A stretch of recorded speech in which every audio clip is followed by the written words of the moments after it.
අවන දැන් අවෝඩින් සර් එක දෙයක් කියන්නම්. අවෝඩින් සර් එක ඉවරලා ගොඩක් ළමයි කතා කරලා ගියේ මාත් එක්ක. කතා කරලා ගියේ. ඔය ළමයින්ගේ ළමයි 10 දෙනෙක් ගත්තොත් මට කියන්න පොදු ලක්ෂණයක් නැහැ. දැන් ඔයාලා හිතන් ඉන්නවා එක්ක ඕ ලෙවල් කාලේ ඉඳන් වැඩ කරපු මිනිස්සු. නැත්තම් හොඳ ඉස්කෝලේකට ගියපු මිනිස්සු. නැත්තම් අම්මලා තාත්තලාට මොනවා හරි දෙයක් තිබිච්ච මිනිස්සු. එහෙම මොකුත් නැහැ. එක පොදු ලක්ෂණයක් නැහැ. මම ළමයි ගොඩාක් බැලුවම පොදු ලක්ෂණයක් නැහැ. එක පොදු ලක්ෂණයයි ඒ මනුස්සයාට දවසක ඕන වෙලා තියෙනවා මේක කරන්න මොකක් හරි හේතුවක් මත. ඒක කරන්න මේ ගැම්මක් ඇවිල්ලා තියෙනවා.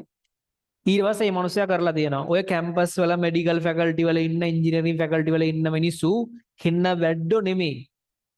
හරි. ඒ මිනිසුන්ට දවසක මේක කරන්න මාර ගැම්මක් ඇවිල්ලා තියෙනවා. ඒ ගැම්මෙන් පස්සේ මේ මිනිස්සු කරලා දාලා තියෙනවා. එච්චරයි. නැත් ඊට සමහර කට්ටිය ආයිස් කැම්පස් එකට ආවට පස්සේ එයාගේ සාමාන්‍ය ලයිෆ් ස්ටයිල් එකට ආයිත්පත් වෙනවා. නැතු හෙනට වැඩ කරන හෝ පිළිවෙලකට වැඩ කරන එක අවසරේ ඉඳන් සෙක්ෂන් ෆස්ට් වෙච්ච හොම කට්ටියත් ඉන්නවා. 120ක් 30ක් 160ක් 70ක් ඉන්නේ මොකක් හරි දවසක මේක කරන්න ඕනේ වෙලා මම මේක කරනවා කියලා හෙන ගැම්මක් ඇවිල්ලා වැඩ කරලා ඒ අවශ්‍ය දේවල් ටික කරලා එන මිනිස්සු. ඒ හින්දා තමන්ව අව탁සිරු කරගන්න එපා. විශේෂ ලක්ෂණ මුකුත් නැහැ. එකම ලක්ෂණය ඕකයි. මෙන්න මේ දිස්ත්‍රික්කෙන් අම්මා තාත්තා මෙන්න මේ රස්සාව කරන මෙන්න මේ ආර්ථික පසුබිමේ ඉන්න එහෙම මොකුත් නැහැ. එක එක විවිධාකාරයි බිඳුවේ සිට 100 දක්වා සියලු මිනිස්සු ඉන්නවා. පොඩට එක එක ඉඳන් වැඩ කරගෙන ආපු පිළිවෙලට වැඩක් කරගෙන යන පොතේ පතේම ඉන්න මිනිස්සුත් ඉන්නවා. පොඩි කාලේ ඉඳන් මෙලෝ වැඩක් කරපු නැති සම්පූර්ණ රස්තියාදු ගහලා අන්තර්ජාතික ජාවාරම් වලට සම්බන්ධ වෙච්ච උනුත් ඉන්නවා. හැම එකම ඉන්නවා. හැබැයි උන්ගේ හැම එකකගෙන් පොදු ලක්ෂණේ උන්ට දවසක් කරන්න ඕන වෙනවා. උන් එක කරනවා ආයි වෙන කතන්දර වැඩක් නැහැ. නිදි මත බඩගින්න බාහිර ප්‍රශ්න බා එක්කම මතක උන් එක ගණන් ගන්නෑ. කරනවා කරලා කැම්පස් යනවා. කැම්පස් ඇවිල්ලා උගේ ලයිෆ් සාමාන්‍ය ලයිෆ් එක සාමාන්‍ය ජීවනවා. හරි. නිසා හිතන්න එපා මේ ඔයාට බැරි වෙයි කියලා. වෙඩින් සෙරමනි එකේ ආපු කතා කරපු ගොඩක් කට්ටිය නම් මම දැකපු කට්ටිය බහුතරයක් ළමයි ඉතින් ඔය අන්තිම වෙනකනුත් සමහර ගොඩක් කට්ටිය අන්තිම වෙනකනුත් නිකන් ඔය වැට උඩ 100 එකේ වගේ හිටියා. අන්තිම ටිකේ ඇදලා දැම්මා. ගෙස් පේපර්ස් ටික ලිව්වා විවරණය කරා ඩිස්කෂන් දෙක බැලුවා. ඒවා තමයි කියන්නේ අර මේ අර උදේම කරපු ප්‍රී සෙරමනි කියලා එකේ ඒගොල්ලෝ කියනවා ඒවා. විවරණ ටික බැලුවා. ගෙස් පේපර්ස් ටික කරා වැඩ කරා අන්තිම ටිකේ මොනව කරාද කොහොම කරාද කියනවත් දන්නේ නැති තරමට වැඩ කරා ෆුල් මහන්සි වුණා එච්චරයි. දැන් මේ කතන්දරේ අහන් ඉන්නේ ඕක අහන්න වටින මිනිස්සුනේ. දැන් පැය 4ක් ගිහිල්ලා අතරමැදදී තේරෙන්නේ නැති දැන් සෙට් එකක් ඉන්නවා වැඩේ තේරෙන්නේ නැති වෙච්ච ගමන් ලිව් වෙච්ච කට්ටිය. ඒ වැඩේ අමාරුයිනේ. බඩගින්නට ලිව් වෙච්ච කට්ටිය ඉන්නවා. පස්සේ කරගන්න හෙට උදේ පොඩ්ඩක් ඇහැරිලා බලන්න ලිව් වෙච්ච කට්ටිය ඉන්නවා. නැත්තම් ඒ ලිව් වෙච්ච කවුරු හොඳයි කියමුකෝ. අද මේක තියනවාද කියලාවත් දන්නේ නැති වුණුත් ඉන්නවා. අද පන්තිය තියනවාද කියලාවත් දන්නේ නැති. ඉතින් ඔය කියන සමස්ත පන්තිය ඇතුලේ අපි මෙච්චර මෙහෙම කරලත් එහෙම විරසකුත් ඉන්නවා නම් පන්තියෙන් එළියේ කොහොම වුන් ඇද්ද කියන්නකෝ.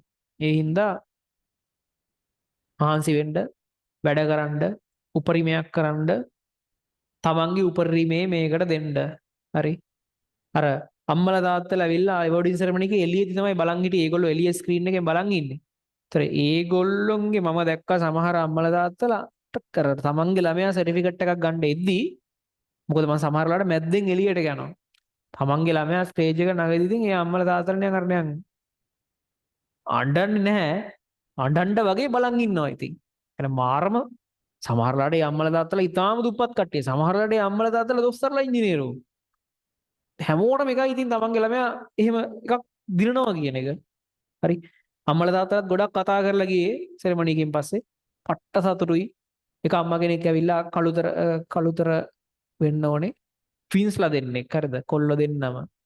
කොල්ලෝ දෙන්නම ඉතින් ගොඩ ඒ 2යි B එකයි හරි ඔහොම හරි ට්වින්ස්ලා දෙන්නෙක්. ඉතින් අම්මා තාත්තා කියන ඉතින් මට ආයි වෙන්න දෙයක් නැහැ. ඔච්චර තමයි. අර මාරම සතුටුයි. ඉතින් කියන්නේ කියන්න බෑ ඉතින් ඒවා. ඒ ෆීලිංගස් අමුතුයි. මාරම දේවල්. අපරාධ වෙන්නේ මේ අද තව පැය දෙකක් වැඩ කරන එක අපරාධ වෙන්නේ නැහැ. හෙට මහන්සි වෙන එක අපරාධ වෙන්නේ නැහැ. විභාගයට කලින් අන්තිම මොහොත දක්වා උපරිමයට වැඩ කරන එක කවදාවත් අපරාධ වෙන්නේ නැහැ. මේක කියන්න වටින මිනිස්සුන්ට එපා මං කියන්නේ අපරාධ වෙන්නේ නැහැ. ඒක මං වග කියනවා. ඔයා කොච්චර කට්ටක් කෑවත් ඒක අපරාධ වෙන්නේ නැහැ. තව ඔයා යම් කට්ටක් කනවාද ඒ වගේ දෙගුණයක් කට්ටක් කෑවත් අපරාධ වෙන්නේ නැහැ. මේකෙන් එන අන්තිම රිසල්ට් එක. ඒ නිසා මහන්සි වෙන්න වැඩ කරන්න උපරිමය කරන්න තව ගාණක් හදන්න තව වැඩිපුර ගණන් හදන්න විවරණ පොත් කියවන්න පේපර්ස් කරන්න පේපර්ස් විවරණය කරන්න උපරිමය කරන්න. ඊළඟ සතියේ නම් ඉරිදා උදේ තමයි පන්තිය තියෙන්නේ. මම ඒ ගැන වැඩිපුර විස්තර දැනුම් දෙන්නම්. සහ තව ලොකු වැඩක් පටන් ගන්නවා. ඒ ගැනත් කියන්නම් වැඩිපුර විස්තර. එහෙනම් මෙතනින් අද දවසේ වැඩි ඉවරයි. පැය 4යි ගාණක්. චුම්බක ප්‍රේරණය යක්ෂ වගේ මාතෘකාවක්, ඊටාම් බරපතල මාතෘකාවක් කියලා හිතන් හිටපු එකක්. තේරුණාද කියලා YouTube live එකෙන් එන්නුනම YouTube live එකේ කමෙන්ට් එකක් දාන්න. ඔන්ලයින් ළමයි ෆිසිකල් ළමයි පරිස්සමින් යන්න.